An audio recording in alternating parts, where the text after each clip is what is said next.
que ya empieza a ser el club musical de los mojados. Siempre tenemos una buena energía. El año pasado, en la primera plática cayó la prueba más grande que había caído en muchos años. Yo creo que ahora no fue tan terrible. Bueno, el día de hoy creo que tenemos un concierto maravilloso. Les voy a hablar un poco del personaje para adentrarnos en él. Para muchos de ustedes que conocen de música clásica, el nombre de Mendelssohn les dice mucho. Para los que tengan menos familiaridad con la música clásica, posiblemente el nombre de Mendelssohn les dice poco. Pero les voy a pasar unos segundos de algo que tiene que haber tenido ustedes haberlo escuchado y algunos de ustedes haberlo sentido en algún momento importante de su vida, espero que para bien. Pon el track 11, por favor.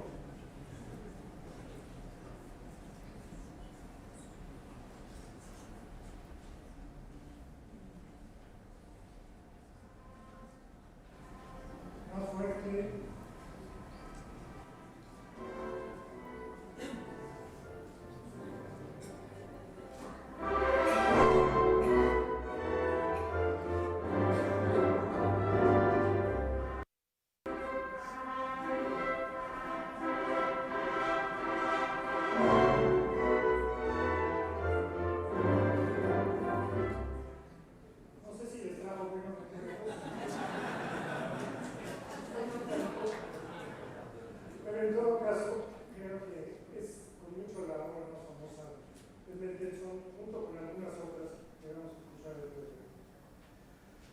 Mendelssohn verdaderamente es un personaje excepcional, es un deleite revisar al menos la parte inicial de su historia.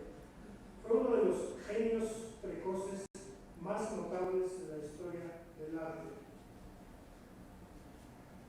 En las primeras décadas del siglo XIX fue el compositor de música más conocido, pero además destacó como extraordinario pianista, verdaderamente extraordinario. Un gran organista, un gran director de orquesta, fue el que introdujo el uso de la batuta, fue un escritor prolífico y, si les parece poco, era buen gimnasta, era caballista, era muy bueno jugando ajedrez y además era excelente como narrador. Era todo un campeón, era un verdadero atleta en todos los sentidos. Leía en inglés, además sabía muchos idiomas, a Walter Scott. En español leía El Quijote, leía la Divina Comedia y en italiano, por supuesto, y en griego leía a los clásicos. Por si fuera poco, sobresalía como dibujante. Y aquí ven ustedes uno de los muchos bocetos que hizo él. Eso lo hacía para entretenerse, no es que viviera de eso, vivía de la música. Pero además de todas las cosas que les comenté que hacía muchos dibujos y algunos realmente muy interesantes. Nuestro personaje nació en Hamburgo. Aquí vemos la casa donde nació él y sus hermanos, el 3 de febrero de 1809, en el seno de una familia judía. Tenía como abuelo a un hombre importantísimo, Moses, no Moisés, sino Moses Mendelssohn, que fue nada menos que uno de los filósofos alemanes más importantes de la época de la Ilustración, que destacó por sus ensayos sobre el judaísmo a favor de la tolerancia religiosa y la asimilación de los judíos a la cultura alemana. Originalmente era muy pobre, hizo negocio, pero sobre todo era una persona excepcionalmente inteligente que se convirtió en la figura más importante de la inteligencia en Alemania de aquella época. Era un hombre pequeño, era casi un enano, era jorobado y era bastante feo, como lo pudieron ver. Pero a pesar de todo esto, tuvo un impacto extraordinario. Lo recibía, como lo vemos aquí, el mismo emperador, el emperador de Prusia. Aquí está, aquí sentado, y está dialogando con algunos de los más famosos filósofos de la época. Fue un hombre verdaderamente extraordinario, tanto así que se recuerda, y aquí está la tumba de él en Berlín, están aquí en alemán y aquí en letras hebreas. Y como es costumbre en los hebreos, en vez de llevar flores a las tumbas, se llevan pequeñas piedras. Y parece que esta tradición quiere decir que las piedras son para que no se vaya el alma del muerto y para que no entren los demonios al muerto.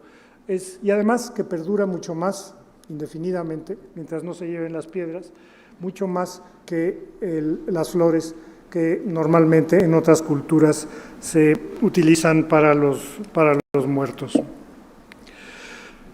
Su hijo, Abraham Mendelssohn, padre de nuestro personaje, fue un banquero próspero, culto y sensible, que imbuyó en sus 4 hijos principios éticos de justicia, diligencia y trabajo.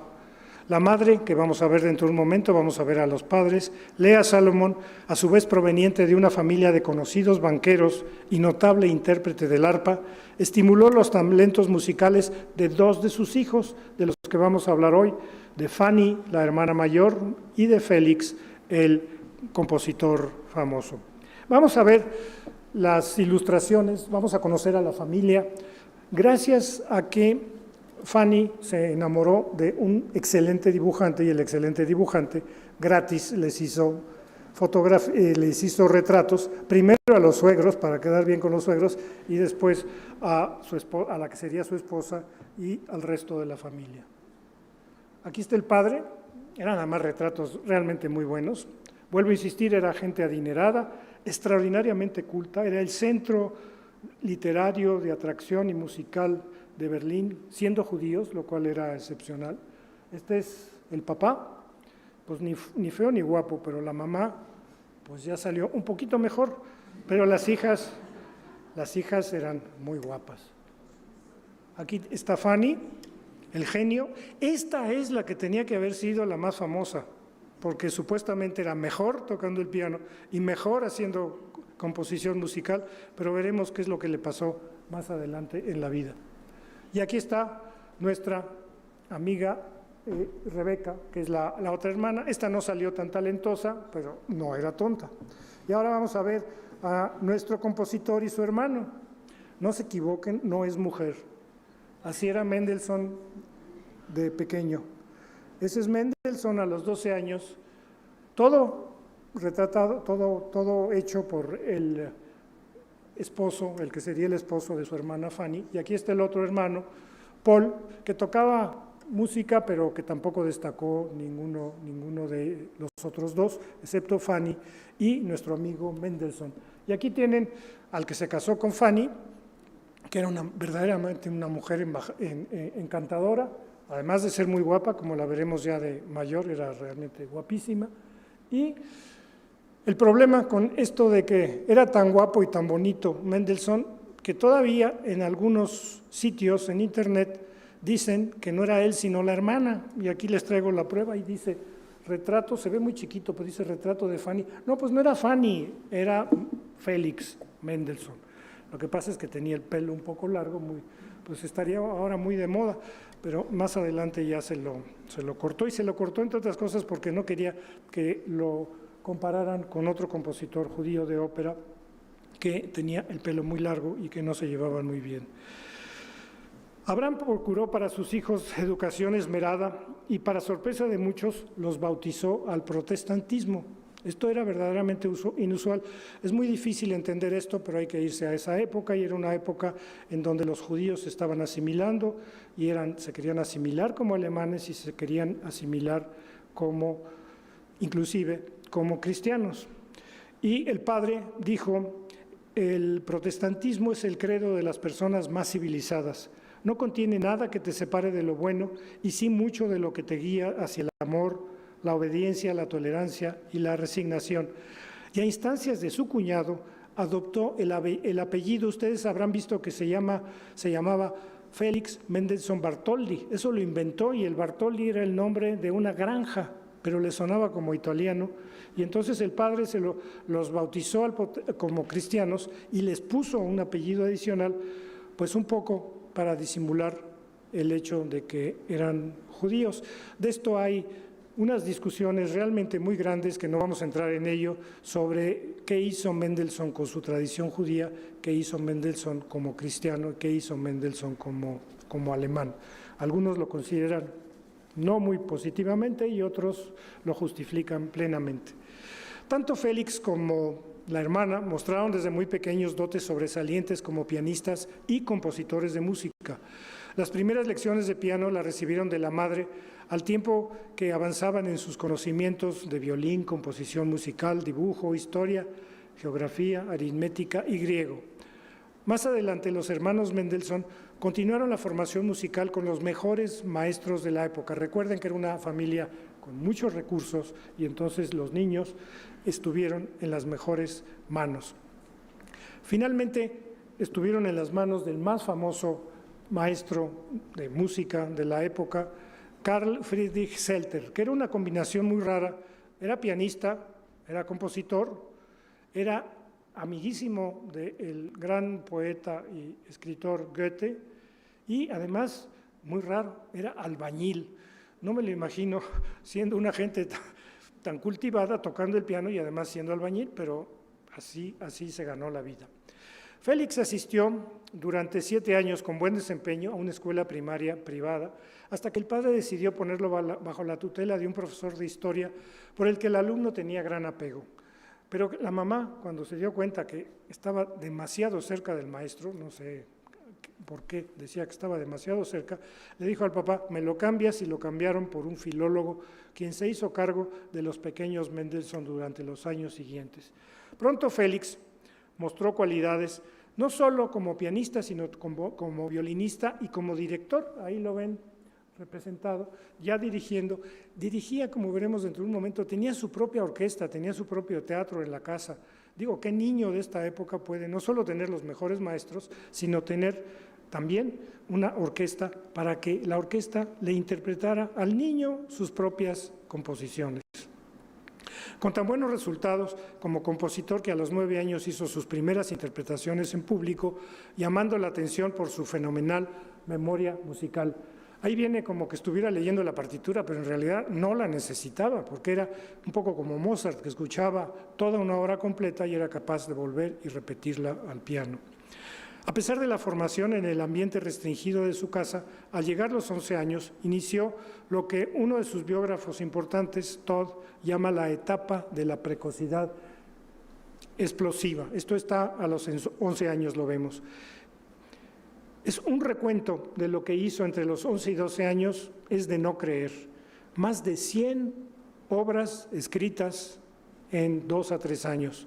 Producción extraordinaria también por la enorme variedad de estilos. No hacía solamente música para piano, hacía composiciones para piano, pero además música de cámara, sinfonías, conciertos, lieder, coros sacros y, si fuera poco, óperas, antes de llegar a los 14 años. Muchas de esas obras se han perdido en el olvido, pero en años recientes una proporción de esa vasta producción musical empieza a ser conocida y valorada. A los 12 años, aquí lo vemos en un retrato ya un poco más formal, sigue con el pelo largo, escribió una especie de opereta representada en la orquesta de la Capilla Real en un teatro adaptado en casa, con maestros, como les decía, y teatro particulares, y encima de todo una orquesta completa a disposición del niño. Hacia los 16 años compuso 2 obras que lo hicieron famoso casi de la noche a la mañana. Una la vamos a escuchar aquí con los maestros, es el octeto para cuerdas opus 20, y la maravillosa obertura, Un sueño de una noche de verano. Lo que ustedes escucharon es la marcha nupcial de Un sueño de la noche de verano, pero lo que hizo a los 16 años fue la obertura. 16 años después hizo toda la obra completa, que es una obra verdaderamente excepcional. Bajo el estímulo de su maestro, Zelter, aquel albañil que les enseñé, su fama internacional se consolidó cuando Mendelssohn dirigió a los 20 años. A los 20 años fue el primero en dirigir, después de muchísimos años de olvido, la Pasión según San Mateo de Bach. Y esto no solamente volvió a Bach nuevamente, la Pasión según San Mateo.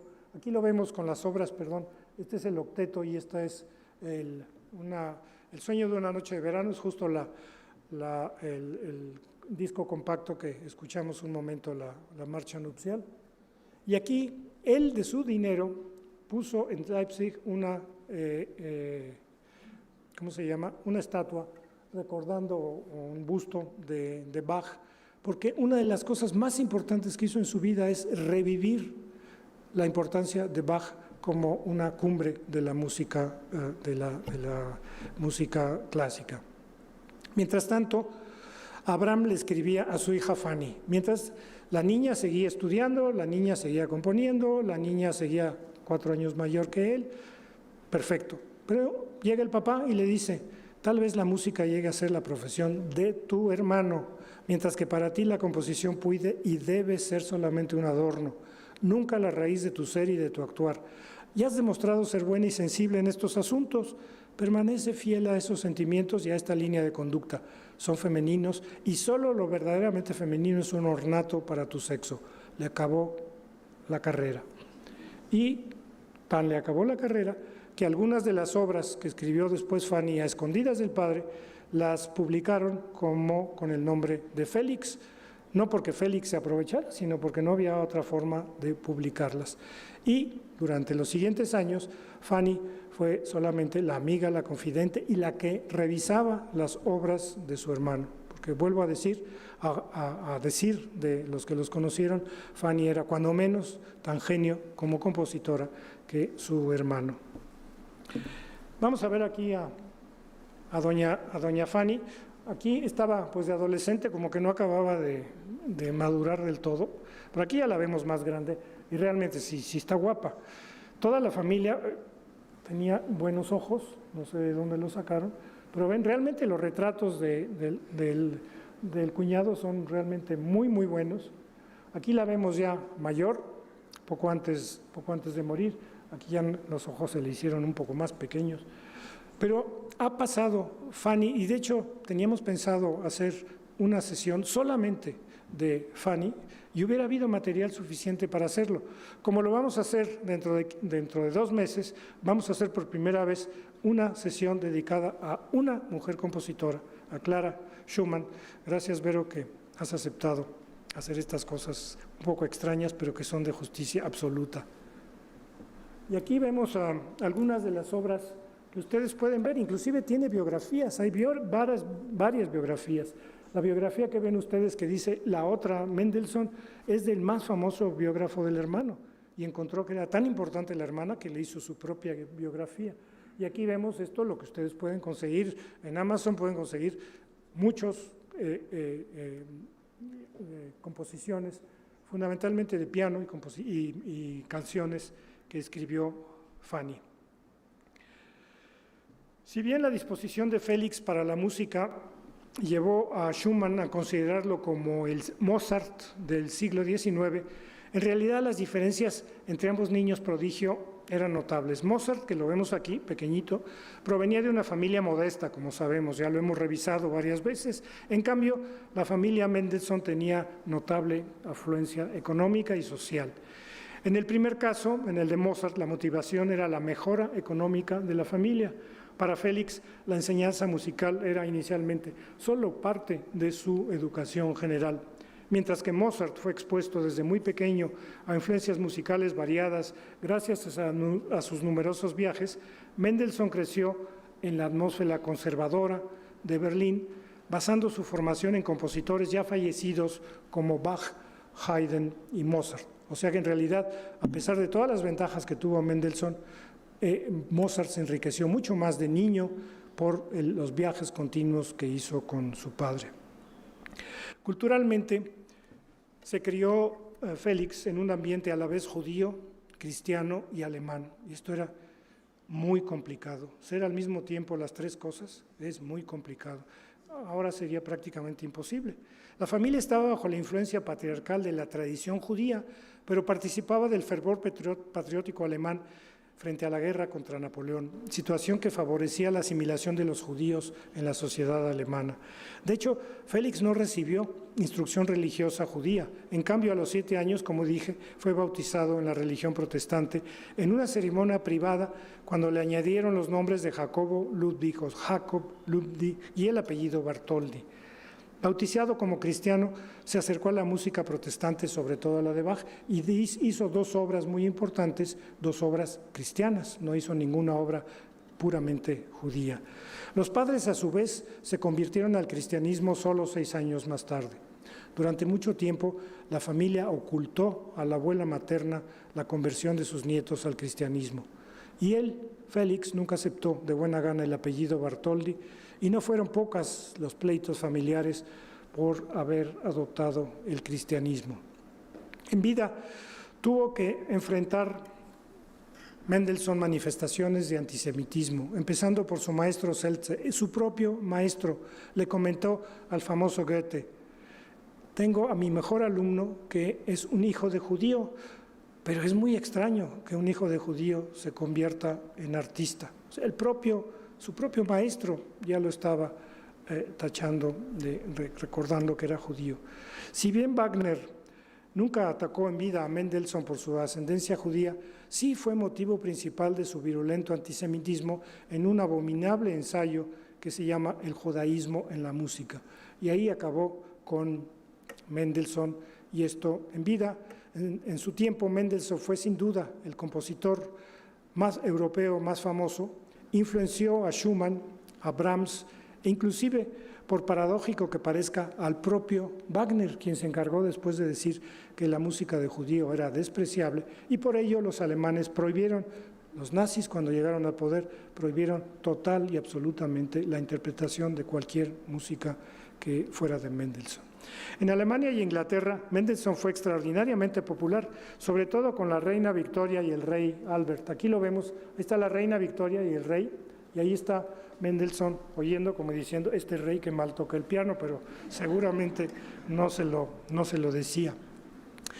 Sin embargo, esta historia que ustedes pueden ver superficialmente en algunas biografías de un hombre sobredotado, un prodigio, además rico, feliz y famoso, oculta la tragedia de un genio con salud frágil.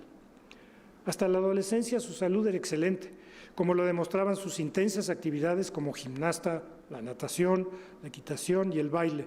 No fue sino hasta los 18 años cuando empezó a tener unos dolores de cabeza muy extraños que aumentarían progresivamente en frecuencia y en severidad. Aquí lo vemos ya un poco mayor, a los 22 años, ya con el pelo un poco más cortadito. Los padres consideraron conveniente continuar su formación enviándolo a Inglaterra, en donde recibió la atención del público al escucharlo interpretar música que había escrito a los 15 años. En ese país, un grave accidente, y esto es el primer problema que tuvo desde el punto de vista médico, iba él conduciendo una calesa con caballo y volcó, y esto le produjo serias lesiones en una pierna, una mano y en las rodillas.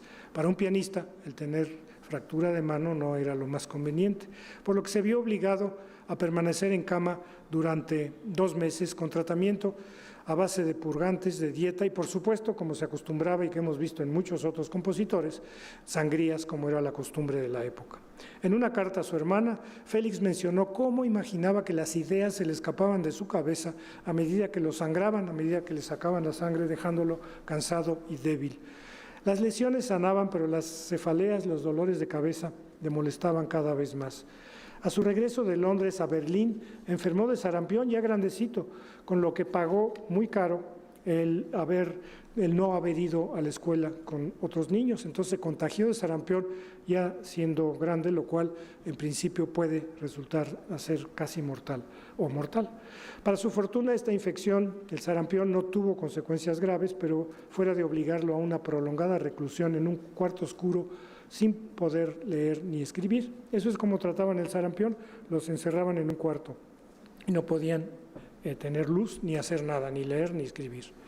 A los 21 años inicia un viaje por Europa que duró casi 2 años. La gira se inició en la ciudad de Weimar, donde visitó a varios días al famoso Goethe, que lo vemos ahí. Goethe obviamente es el gordinflón que está ahí escuchándolo, y este pequeño, como de 12 a 14 años, es Mendelssohn.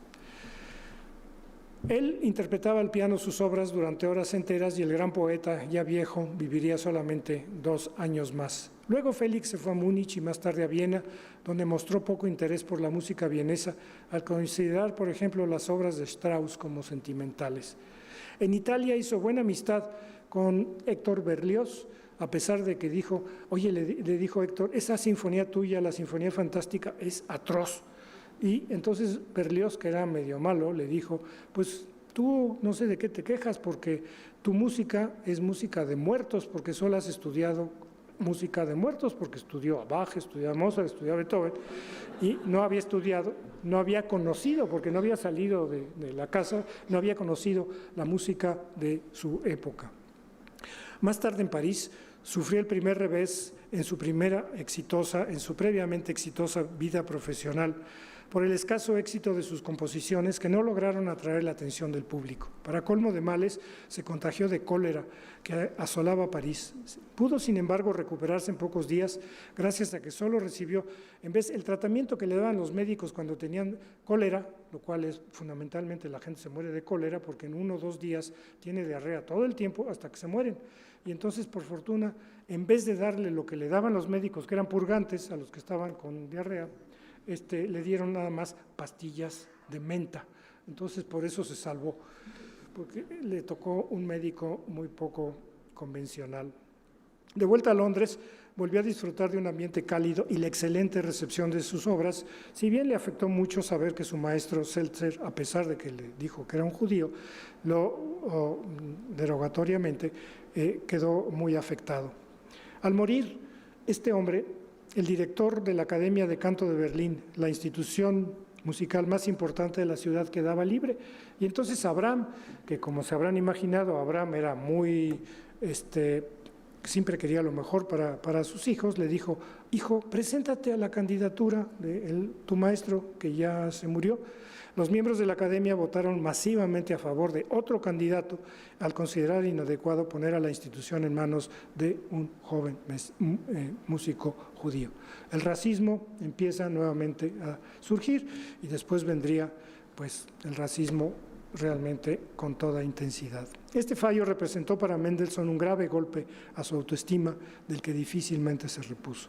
Pero a cambio del fracaso en Berlín, aceptó dirigir el Festival Musical de Düsseldorf, pero pronto el provincianismo de la ciudad, el lamentable estado de la orquesta y las intrigas administrativas relacionadas con la dirección del teatro de ópera colmaron su paciencia y le produjeron accesos de ira hasta que renunció, a pesar de que su padre lo regañaba. Ya estaba grandecito como para que el padre le dijera, métete a esto, al otro, te regaño porque no quieres seguir en esta orquesta. Dedicó, pero además más tiempo a la composición musical, sobre todo a sus famosas canciones sin palabras y a gozar de una vida social activa, complementada con intensa dedicación a los deportes. Aquí lo vemos a los 25 años. A los 26 le ofrecieron la dirección de el famosísimo conservatorio de Leipzig que se llama Gewandhaus. Nadie sabe qué significa el Gewandhaus, pero yo lo averigüé, no porque sepa alemán, sino porque me metí a internet. Gewand significa vestido, y esto se llama porque era la sede de los negociantes del vestido. Entonces era la Gewandhaus, la casa del vestido, donde se reunían para después vender sus vestidos. Y esta es otra ilustración que le hizo el propio Mendelssohn de la Gewandhaus original, de la que él fue director. Ahora es una orquesta, un sitio famosísimo. Esto después se convirtió en esta famoso sitio de conciertos, y cuando llegó la Segunda Guerra Mundial, pues lo deshicieron. Y entonces los alemanes no se les ocurrieron mejor idea que hacer este monstruo espantoso, que creo que es el orgullo de la gente en Leipzig, pero que realmente le salió muy, muy mal. Y creo que es algo así como el estilo, no me acuerdo muy bien, como el estilo Mortal o el estilo algo así por el estilo. Pues sí le salió, si era Mortal, está bastante feo. Estaba mucho mejor antes el Gewandhaus, el original, o el que destruyeron los aliados cuando la Segunda Guerra Mundial. Atendiendo a los ruegos de su madre, encima que le mandaba el padre, la mamá le decía, hijito, no que quedes soltero. Y entonces, bueno, le hizo caso, ya un poco mayorcito, pero bueno, consiguió alguien que le vino muy bien, doña Cécile Jean Renaud, joven y bella cantante de coro, hija de un pastor protestante francés con la que tuvieron 5 hijos. Al parecer, la inteligencia y buen carácter de Cécile le permitieron atenuar los rasgos neuróticos de Félix y conservar un matrimonio bien avenido. Lamentablemente, la esposa se le murió antes que él, se murió a los 36 años de tuberculosis, pero al menos le aguantaba la neuras, que por lo visto se estaba poniendo muy neuras el bueno de Félix. A medida que aumentaban las actividades profesionales y los viajes, Mendelssohn empieza a mostrar signos de cansancio y debilidad, por los que los médicos le recomiendan descanso. La pareja va a Bingen, a orillas del Rin, donde él aprovecha sus dotes de nadador, hasta un día en el que nadando en pleno Rin se desmaya en el río, y entonces, a punto de morir ahogado, lo rescata alguien de una balsa cercana y lo llevan a la orilla, donde permanece sin conocimiento, con convulsiones, durante varias horas. Al despertar está profundamente cansado y por más de 2 semanas se queja de intensos dolores de cabeza. Algo tenía ya, que se desmaya nadando, está a punto de ahogar y cuando se recupera tarda varias horas y mientras se recupera tiene convulsiones. Una invitación del rey de Prusia, aquí lo vemos más o menos a la edad, a los 30 años, a la edad en la que andaba nadando y se queda ahí en el río, una invitación del rey de Prusia para dirigir la sección de música de la Academia de Ciencias le hace regresar a Berlín, a la casa familiar, en la que había pasado los años felices de la infancia. Pero se regresa pronto otra vez a Leipzig, justo cuando muere su madre. En esa ciudad recibe múltiples honores, es nombrado ciudadano honorario de la ciudad y se le encarga la dirección del conservatorio. A pesar de que sus obligaciones como director de orquesta le parecen aburridas, incrementa las horas de trabajo. Él mismo comenta a su hermana: me acuesto a la 1 de la mañana y me tengo que levantar tan solo 5 horas después. Sin embargo, la fatiga, los dolores de cabeza y la irritabilidad pronto le impiden continuar con el frenético ritmo habitual de labores. A finales de 1846, a los 37 años, justamente cuando se hizo este retrato, los médicos le aconsejan terminar con actividades públicas como director y como pianista, sugerencia que acepta solo a medias, ya que viaja a Inglaterra para dirigir en varias ciudades su oratorio, uno de estos oratorios cristianos, Elías, que ha tenido mucho éxito, sobre todo desde su tiempo en Inglaterra, más que en el resto del mundo, lo dirigía en Inglaterra. De regreso a la ciudad de Frankfurt, el 17 de mayo de 1847, se entera de lo peor que le pasó en su vida antes de morir. Se entera de la muerte repentina de su querida hermana Fanny a consecuencia de un accidente vascular cerebral. Aquí la vemos ya a los 40 y tantos años en un extraordinario retrato. No sé quién lo hizo, no pude conseguir el autor. El día anterior a su muerte, Fanny había compuesto una de sus obras más jubilosas. Ella seguía componiendo, aunque su padre se lo había prohibido. Y estaba tan contenta que le dijo a sus amigos: no merezco ser tan feliz. Ella sufría probablemente de hipertensión arterial, ya que unos días antes había tenido varios accesos de hemorragia nasal. Mientras ensayaba al piano, Fanny, con un coro, una de las obras de su hermano que se interpretan todavía, que se llama La noche de Walpurgis, Fanny quedó súbitamente paralizada de las manos. Se asustó, pasó a la habitación vecina para mojar las manos en vinagre, pensando que era una especie de calambre. Trató de volver al piano, pero se desmayó y alcanzó a decir: esto es un ataque como el de mi madre. La madre murió de un ataque cerebral, igual que la hija. Quedó inconsciente. 4 horas después había muerto. Al escuchar la noticia del fallecimiento, Félix, lo vemos aquí en el último retrato, se tira al piso, llora por largo tiempo y al incorporarse, sus facciones son ya las de un hombre envejecido prematuramente. La ausencia de Fanny, confidente y juez certera de sus creaciones musicales, le hace dejar de componer por largo tiempo. Poco a poco, pasan las semanas, empieza a recuperarse de la pérdida de su hermana y se dedica frenéticamente a escribir música. Con frecuencia interrumpe el trabajo Corre desaforadamente a las montañas y regresa exhausto con insolación por tanto sol para sentarse otra vez al piano. La salud de Mendelssohn parece que era buena, hasta un día en el que tiene un primer acceso de enfriamiento, de repente dice, se me enfrían las manos, se me enfrían los pies, tengo el pulso irregular y siento raro, siento como delirios. 12 días después experimenta un segundo acceso, una semana más tarde un tercero, del que ya no se recupera.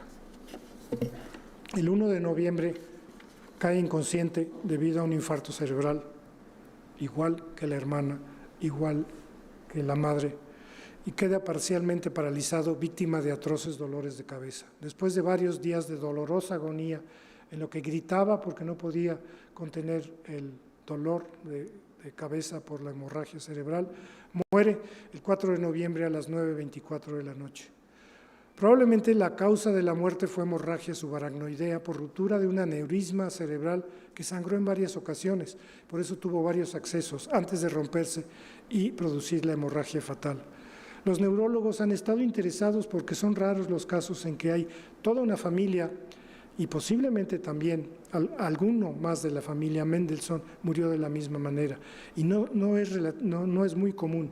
Los escasos datos clínicos, hay varios artículos de médicos que han revisado esto a fondo, concluyen que fue una ruptura de un aneurisma cerebral, es decir, una de las arterias, cerebrales se dilata, se va dilatando como un globito hasta que estalla y entonces produce la muerte.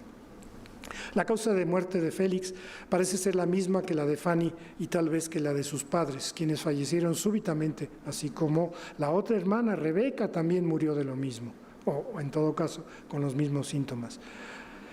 Uno de los portadores, aquí vemos ya la máscara funeraria que le hizo un escultor en el momento en su lecho. Uno de los portadores del féretro de Félix fue su gran admirador, Robert Schumann. Schumann siempre escribió bien de él, siempre habló bien de él, aunque de vez en cuando también él y Clara mencionaban que era judío.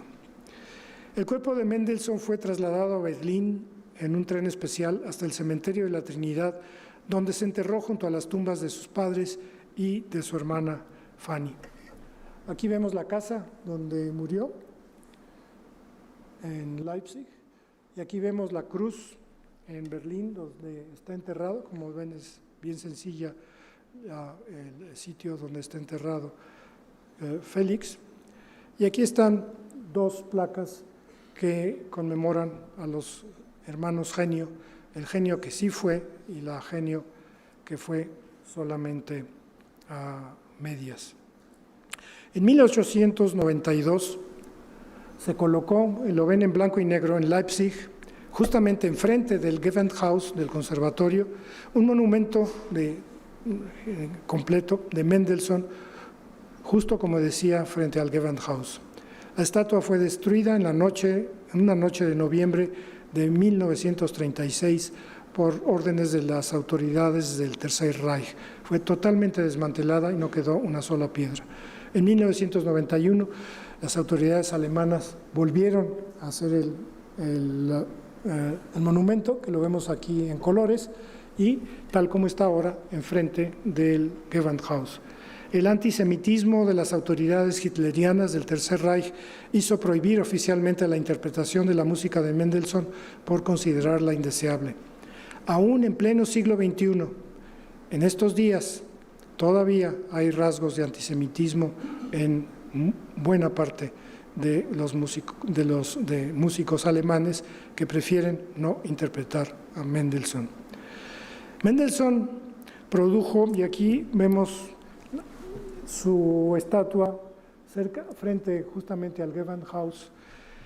Mendelssohn produjo composiciones perfectas en múltiples formas musicales: sinfonía, conciertos, piano, música de cámara, lied, oberturas y oratorios. Su música desborda energía, ebullición, drama, invención, sensibilidad, estilo y personalidad. Si la intención de sus detractores antisemitas era, y tal vez sigue siendo, erosionar la valía de la obra de Mendelssohn, su música confirma día con día su verdadera dimensión como uno de los más grandes compositores de música del siglo XIX, como lo van a ustedes a escuchar dentro de un momento. Muchas gracias.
Después de la brillante exposición del doctor, en la que aprendimos muchísimo incluso nosotros mismos.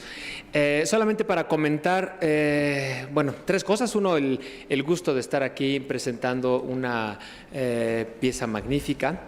El hecho de presentarnos, somos la Camerata Metropolitana, es decir, somos una orquesta que es en formato más grande, una orquesta de cuerdas que en ocasiones funciona como una orquesta sinfónica. Y para esta ocasión tenemos el gusto de tener a los principales de nuestra orquesta participando acá, y tenemos el honor de tocar con la invitación que nos aceptó la maestra Erika Doboshevich, para quien les pido un aplauso.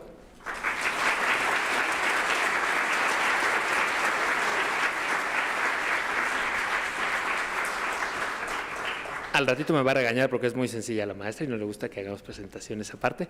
Bien, y el otro comentario que quisiera yo agregar es que esta pieza es poco tocada en México. El doctor nos platicaba de los motivos en Europa que dificultan su ejecución, pero antes que eso o después de eso, para nosotros como músicos es difícil reunir un equipo que incluye, digamos, 2 cuartetos de cuerda. No me dejarán mentir mis compañeros, y juntar un cuarteto de cuerda es complicado. Entonces, es una pieza que se hace muy poco en México. Estamos muy contentos de poder ejecutarla para ustedes. Y como les quería comentar, en realidad, en vez de estar funcionando, digamos, como dos cuartetos que se juntan, estamos funcionando como una orquesta de cuerdas que está, digamos, reducida. Eso es interesante. Vamos a tocar para ustedes dos movimientos que seleccionamos de este maravilloso octeto de Mendelssohn, que fue compuesto a los 11 años. Nosotros como músicos solemos siempre tener muy claro y muy establecido el asunto del niño prodigio a través de Mozart, y los invito yo, por ejemplo, a escuchar sus 12 sinfonías para cuerda que compuso entre los 11 y los 14 años, y esta pieza, que es una pieza que compuso a los 16 años. Y escogimos dos movimientos. El primer movimiento, que es un allegro moderato ma con fuoco, alegre, moderado pero con fuego. Y el tercer movimiento, que es un scherzo, es decir, un juego, en el cual nos da Mendelssohn la indicación de que debe ser allegro ma leggerissimo. Alegro pero muy ligero. Esperamos que nuestra interpretación tenga suficiente foco y suficientemente la idea de juego, la idea de scherzo para todos ustedes. Muchas gracias.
momento para que retiren las sillas y prosigamos con la segunda parte del concierto.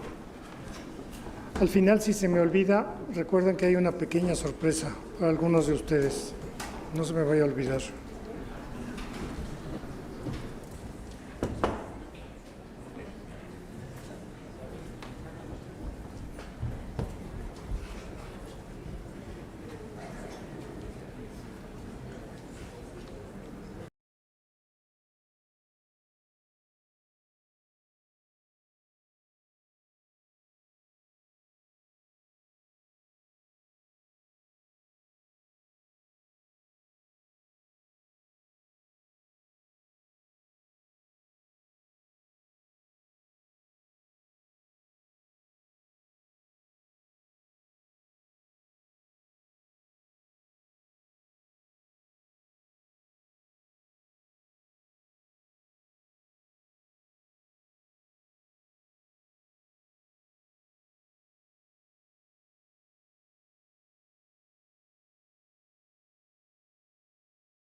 Muchas gracias. Entre las tantas composiciones de Félix y de Fanny Mendelssohn, como ya lo ha dicho el doctor, gracias, muchas gracias, se cuentan las composiciones que corresponden al género de canción, al cual nosotros llamamos Lied. Lied es la palabra alemana que significa literalmente canción. Compusieron muchísimas, los textos de cada líder puede también variar muchísimo entre cada uno. Existen textos de líder de tipo más bien descriptivo de la naturaleza, que es el caso del primer lied que voy a cantar de Fanny Mendelssohn. Existen líder de tipo, como dijéramos, un poquito más existencial también, ¿no? Que abarcan temas que siempre han preocupado al género humano. El amor, el desamor, la muerte, utilizando metáforas incluso como un viaje en un famosísimo ciclo de líder que no corresponde a este compositor.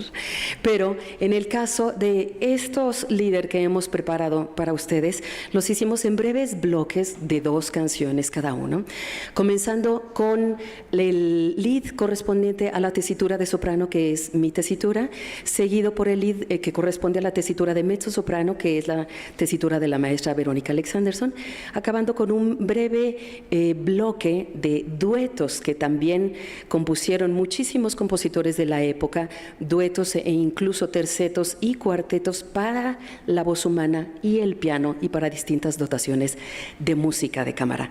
Esperamos que lo disfruten mucho. Les voy a decir el texto de la primera canción, del primer lead. Los textos en original se repiten, tienen rimas, que aquí la traducción de su servidora, bastante libre, bueno, pues no corresponde a estas rimas. Lo van a escuchar en 30 segundos, pasa rapidísimo, pero en la canción, debido obviamente a las melodías expandidas y a la repetición de textos, esto no pasa tan rápido. Nach Süden literalmente significa hacia el sur. De todas las ramas vuelan aves migratorias, resonando a través de los aires. Puede uno escuchar el coro de estas aves viajeras, yendo hacia el sur, hacia el lugar de las flores eternas. Los pájaros cantan alegremente. Cuando la primavera venga nuevamente, volveremos al nido y a la casa, por lo tanto, desde el sur. Mientras tanto, a partir, aves migratorias, a partir y a volar.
Buenas noches.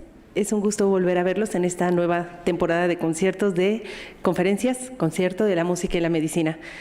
Bueno, ya Iracema les platicó de estos bloques en los cuales primero estamos cantando 2 canciones de Fanny, que ya aprendimos mucho de la historia de Fanny. Ya no quiero cantar a Félix. Es mi rebelión feminista. Y después 2 de Félix y después los duetos. Entonces, yo voy a interpretar una canción que se llama Gondelid, que es la canción de la góndola y que les voy a compartir un poquito del texto.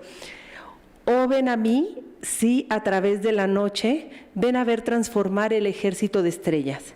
Luego, flotará con nosotros a la luz de la luna la góndola sobre el mar. El aire es tan suave como suavemente el dorado brilla y juega. La cítara suena y tira de tu corazón. Esta es la hora para los amantes. Amor como tú y como yo. Tan pacífico el cielo ronda y el mar duerme profundamente. Y mientras duerme, los ojos se miran, los labios hablan. No te resistas al beso. O ven a mí a través de la noche. O sea, van en su gondolita. Muy enamorada, como la trajinera.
Don't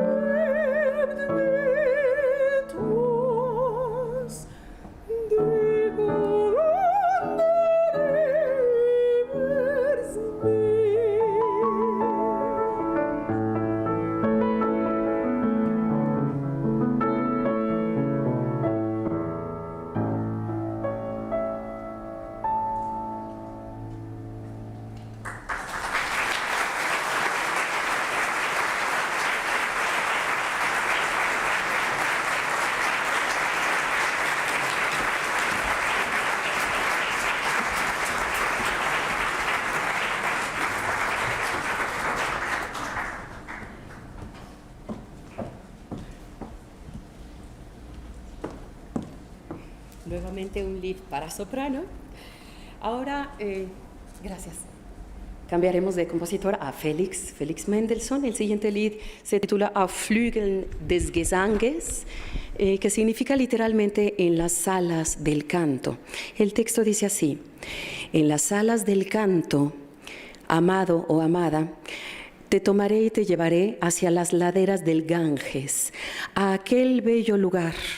Ahí florece un jardín con tintes rojos, bajo los callados rayos de la luna. Las flores de loto te esperan como hermanas cariñosas. Las violetas murmuran risueñas. Las rosas suspiran discretas historias de amor. Ahí yaceremos plenos de placer bajo la sombra de los árboles. Nos inundaremos en amor y paz, soñando el más plácido sueño.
Ahora vamos a hacer, oh my God, no me maté.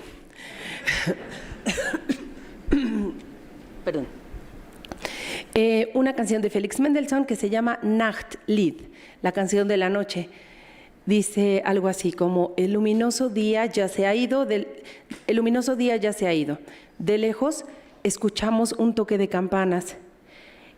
Así es como el tiempo viaja durante la noche. ¿A dónde se ha ido la colorida alegría? El consuelo del amigo y su fiel pecho, la dulce mirada de la amada. ¿Nadie se alegrará ya conmigo? Adelante, amable ruiseñor, catarata de claro sonido. Alabad conmigo a Dios hasta que brille la mañana.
Bueno, ahora la parte que a mí más me gusta, que son los dúos.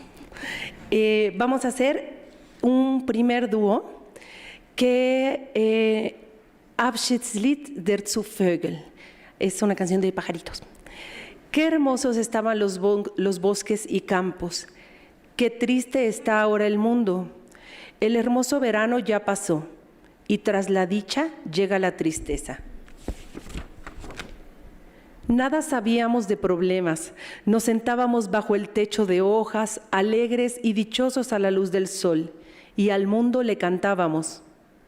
Sufrimos mucho, pobres pajarillos, hemos perdido nuestro hogar, ahora debemos huir de aquí, rumbo a esa vastedad desconocida.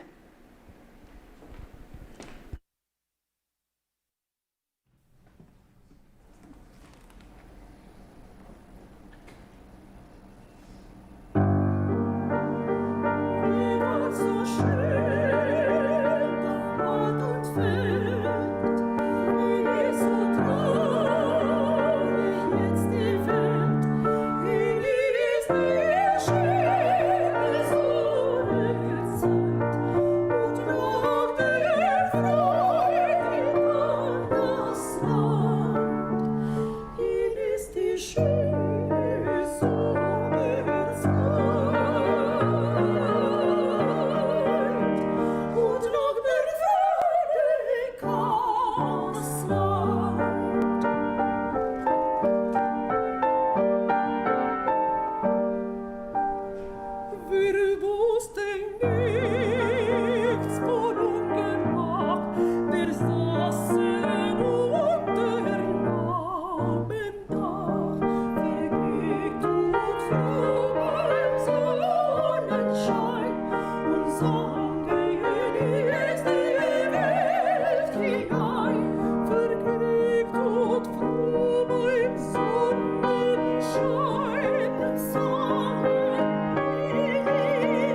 jetzt von hier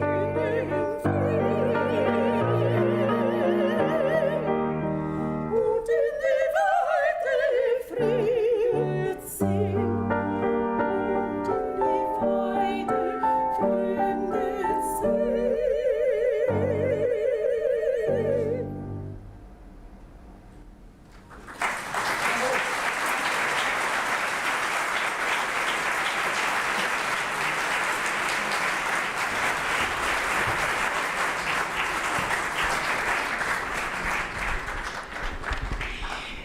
El segundo dueto se titula Herbstlied, que significa canción de otoño, literalmente, y el texto, aunque ustedes van a escuchar que la música suena bastante agitada, el texto es en realidad un poco desolador.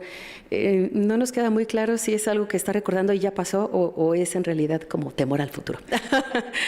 El texto dice que pronto cesa la danza. La primavera se convierte en invierno, que pronto, en silencio afligido, se transforma toda la felicidad. Pronto, los últimos sonidos cesarán. Pronto, las últimas aves cantantes volarán. Pronto, el último vestigio de verde se irá. Todos quieren volver al calor del hogar. Que pronto cesa la danza, transformándose el gusto en dolor. Si fuera un sueño todo lo que brotó del amor, dulce como la primavera y rápidamente esfumado, una cosa, solo una cosa, no dudaré, es la nostalgia lo que nunca se va.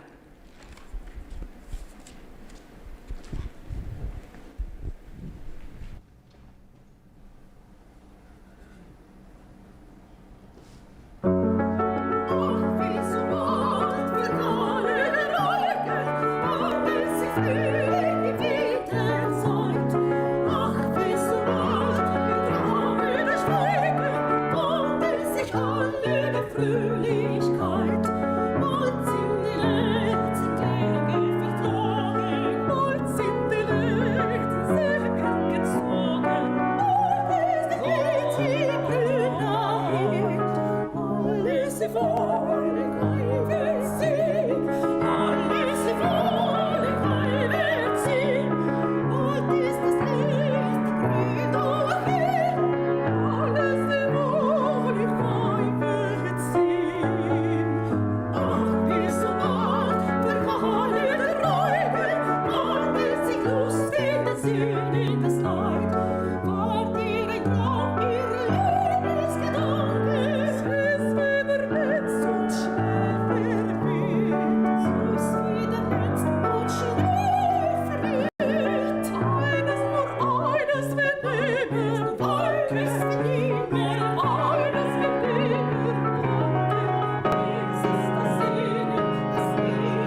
Han sido tan generosos, desde luego no estaba en el programa, que han decidido regalarnos algo más.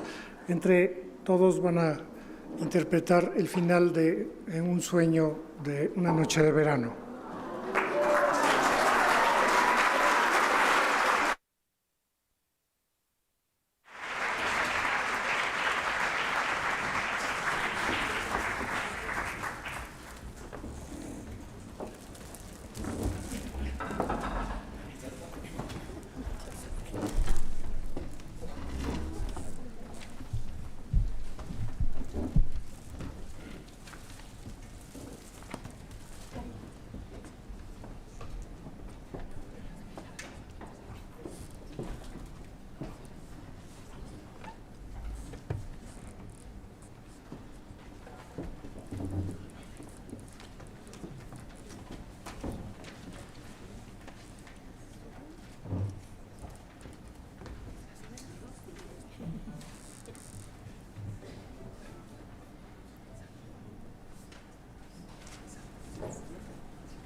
Elfin schwärmt im Haus umher. Kommt zum besten Braubett hin, dass es Heil durch uns gewinnt. Das Geschlecht entsprossen Gott, sei gesegnet immerfort. Jedes dieser Paares sei ewiglich im Lieben treu. Ihr Geschlecht soll nimmer schänden die Natur mit Feindeshänden. Und mit Zeichen schlimmer Art, Muttermal und Hasenschaft, werde durch des Himmels Zorn ihnen nie ein Kind geboren. Elfen, sprecht durch ganze Haus, heiligen Wissenhaus, jedes Zimmer, jeden Saal weit uns segnet allzumal. Friede sei in diesem Schloss und sein Herr ein Glück genoss. Nun genug, fort im Sprung, trefft mich in der Dämmerung.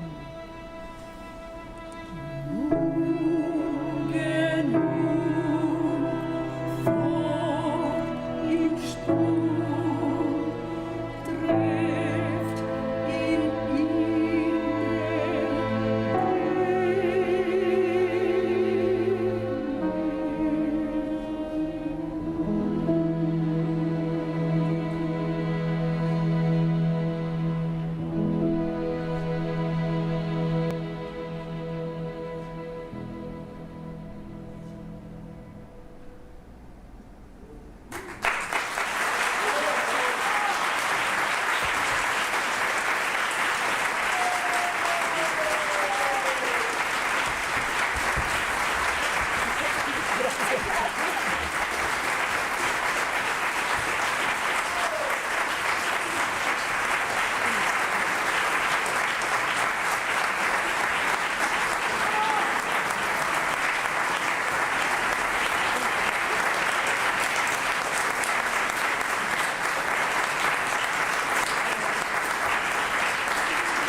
Muchísimas gracias, maestros. Ha sido verdaderamente una velada deliciosa.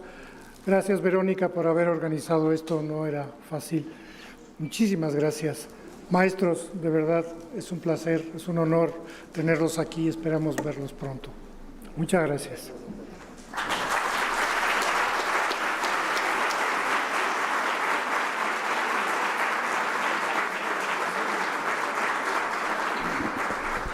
Ahora un momento, no se levanten, porque los miembros del Colegio Nacional de la parte administrativa, no mis colegas, han hecho una pequeña travesura y han organizado una pequeña rifa. Y hay 10 libros de música y medicina que están en las personas que tengan debajo de su asiento este boleto. Y los que lo tengan pueden pasar afuera a recoger su libro, que por supuesto será gratuito. Nos vemos dentro de un mes con Liszt. Muchas gracias por su asistencia.